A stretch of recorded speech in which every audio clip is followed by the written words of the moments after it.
Hello friends, કેમ છો બધા? આશા છે કે બધા મજામાં હશો. તો આજે મેં મારા ક્લાસમાં એક મજેદાર અને શૈક્ષણિક એક્ટિવિટી કરાવી. સૌપ્રથમ તો મેં એક કાગળ લીધો અને તેને નાના નાના ચોરસ આકારમાં કાપી દીધો. પછી દરેક ચિઠ્ઠી પર ક થી જ્ઞ સુધીના અક્ષરો લખ્યા. ત્યારબાદ વિદ્યાર્થીઓમાંથી એક વિદ્યાર્થી આગળ આવ્યો અને એક ચિઠ્ઠી પસંદ કરી. તે ચિઠ્ઠીમાં જે અક્ષર હતો તે અક્ષર પરથી તેણે એક શબ્દ બનાવ્યો અને પછી તે શબ્દ પરથી એક સુંદર વાક્ય બનાવ્યું.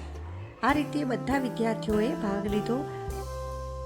આ એક્ટિવિટી દ્વારા વિદ્યાર્થીઓનું શબ્દભંડોળ વધે છે, શબ્દોની સાચી જોડણી સમજાય છે અને વાક્ય રચના કરવાની પ્રેક્ટિસ થાય છે.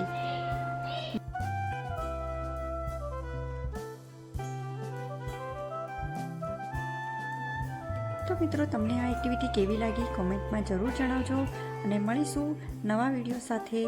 ત્યાં સુધી આવજો.